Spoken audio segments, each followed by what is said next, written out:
Listen to stories and appreciate idioms. Hello, everyone. Welcome to Encountering Chinese, Encountering Idioms. Today, the idiom we are going to encounter is 太公钓鱼，愿者上钩。 Let's break it down and read it slowly. 太公钓鱼，愿者上钩。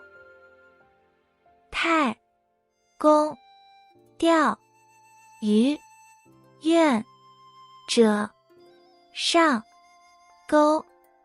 太公钓鱼，愿者上钩。太公 refers to Jiang Shang, a military and political strategist during the early Zhou dynasty, also known as Jiang Zia. 钓鱼 means fishing.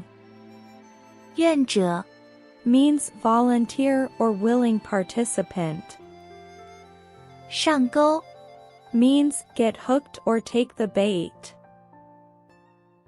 The idiom 太公钓鱼，愿者上钩 literally means Jiang Zia goes fishing, and those willing will bite the hook.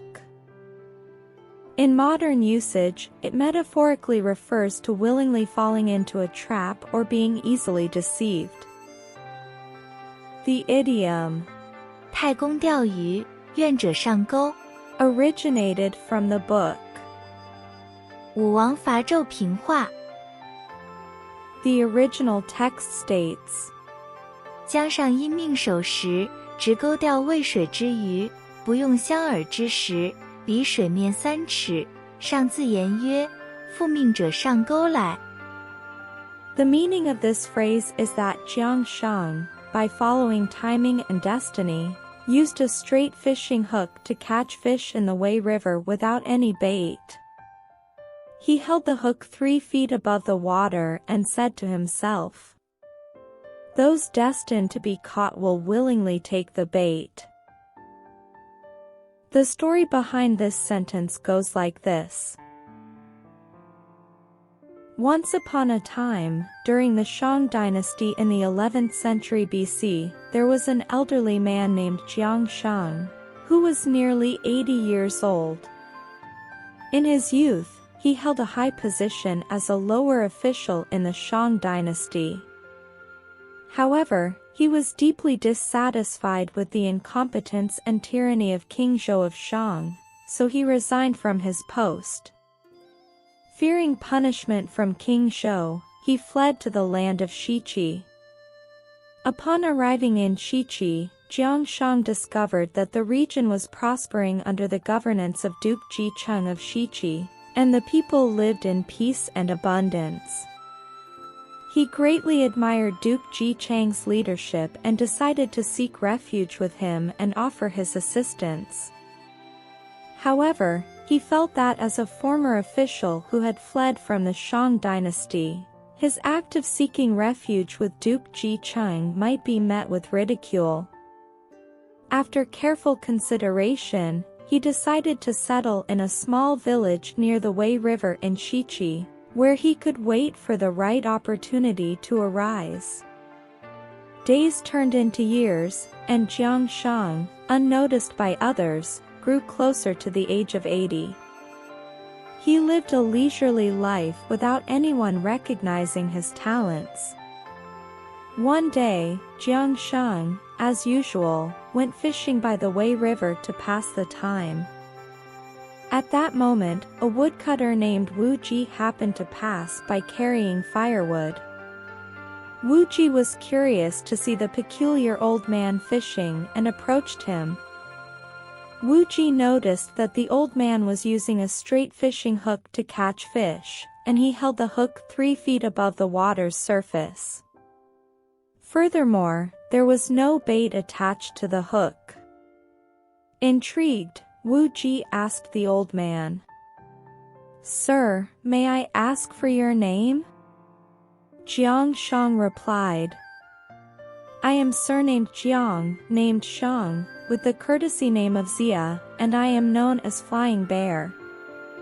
Upon hearing this, Wu Ji burst into laughter. After laughing, he sighed and said, "Truly ambitious people are not judged by their age, but those who lack strategy and only speak empty words, even if they live to be 100, will never achieve greatness. Someone as foolish as you, calling yourself Flying Bear. That title is completely mismatched with who you truly are." Unexpectedly, Jiangsheng did not become angry but simply smiled and said, "My fishing is just an illusion. My true purpose is to wait for the right opportunity. The fish I aim to catch are not the ones in the Wei River. I seek to catch big fish like kings and nobles who willingly take the bait. Rather than using a curved hook and waiting patiently for small fish in the water, I would rather use a straight hook to catch those who willingly take the bait." Upon hearing Jiangsheng's words, Wu Ji scornfully replied, "You don't seem like someone who can catch kings and nobles at all. It seems like you're just amusing yourself and making a fool of others." With that, Wu Ji shook his head, shouldered his firewood, and continued on his way to the city. Little did Wu Ji know, upon reaching the city, he would get into a conflict with the soldiers guarding the city gate. In a moment of carelessness, he ended up killing one of the soldiers. Coincidentally, Duke Jicheng witnessed the incident and learned that Wu Ji was a filial son who had an elderly mother in need of care. Therefore, he gifted Wu Ji 10 ounces of gold and instructed him to return home to tend to his mother before coming back to face the consequences. Upon returning home, Wu Ji recounted the events of the day to his mother. His mother was deeply saddened and in despair. She said, "I've heard you mention an elderly man named Jiangsheng, and I believe he is a wise person. Why don't we seek his advice? Perhaps he can offer us assistance." Following his mother's suggestion, Wu Ji secretly brought his mother to find Jiangsheng. Jiangsheng listened to Wu Ji's account of the incident, understanding that Wu Ji had accidentally killed the soldier in self-defense to protect himself, and he believed Wu Ji should not face severe punishment. As a result, Jiangsheng allowed Wu Ji to work for him and advised him not to return to the city. Time flew by, and before they knew it, another spring had arrived. One day, Duke Jicheng led his people to the banks of the Wei River for a spring outing and hunting. Suddenly, he heard someone singing nearby. Duke Jicheng ordered his men to find the singer, and to his surprise, it was Wu Ji. Duke Jicheng sternly rebuked Wu Ji, saying, "I showed mercy to your elderly mother by giving you money and time to tend to her. But you dare deceive me. You secretly hid away and did not come to face the consequences. And now you leisurely sing here?" Wu Ji was terrified and truthfully recounted everything that had happened in the past year, including the fact that the song he was singing was composed by Jiangsheng. After hearing Wu Ji's account, Duke Jicheng believed that Jiangsheng must be a wise and virtuous sage. He pardoned Wu Ji's death sentence and decided to accompany him to find the old man, Jiangsheng. Jiangsheng had long known that Duke Jicheng would come looking for him, so he set up a plan to test Duke Jicheng's sincerity. He hid himself in a thicket of reeds, allowing Duke Jicheng to miss him. Duke Jicheng was eager to find a strategic advisor to help him and waited near the Wei River for 3 days. Finally, Jiangsheng appeared before Duke Jicheng, much to his delight. Without hesitation, Duke Jicheng bestowed the title of Taigong upon Jiang Sheng, and Wu Ji was also rewarded for his contributions. Later, Jiang Sheng assisted Duke Jicheng and his son Ji Far in their campaign against King Zhou of Shang. With Jiang Sheng's help, the Shang dynasty was completely eradicated, and the Zhou dynasty, established by Ji Far, entered the stage of history. In this story, Jiang Sheng used a straight fishing hook to wait for kings and nobles who willingly took the bait. This is the origin of the idiom, 太公钓鱼，愿者上钩. There is another story from the Song dynasty.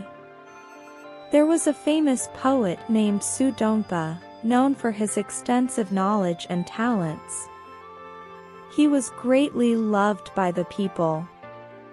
One day, while walking on the street, he encountered a flower vendor. The vendor held a bouquet of fresh flowers and tried to sell them to Su Dongba. Su Dongba came up with a plan and asked the vendor, "Can this bouquet of flowers make me willingly fall for it?" The vendor looked at Su Dongba with confusion, not understanding what he meant. With a smile, Su Dongba explained, "I've heard that you often use various sweet words to lure customers into buying flowers. Today, I'm here to challenge your eloquence and see if you can make me willingly fall for it."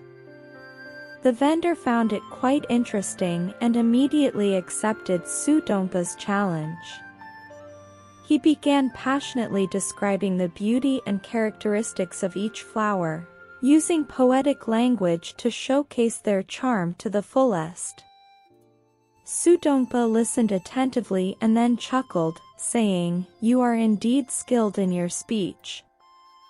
Although I didn't feel willingly swayed by it, I admire your eloquence and creativity."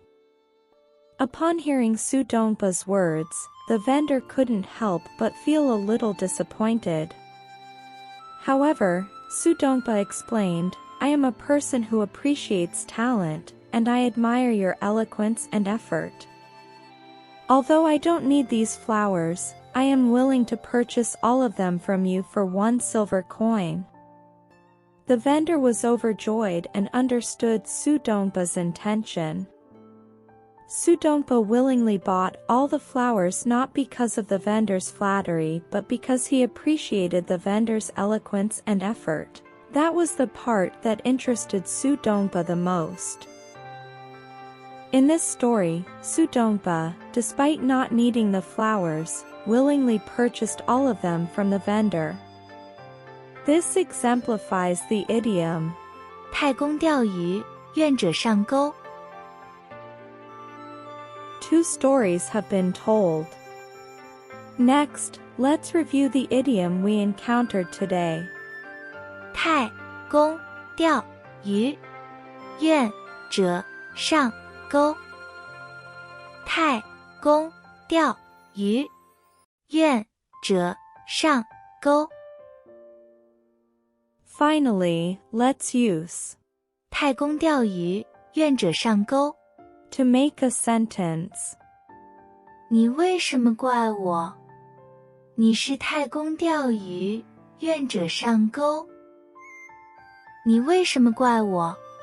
你是太公钓鱼，愿者上钩。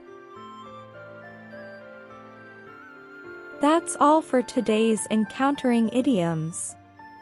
If you enjoy it, please like and subscribe. See you next time.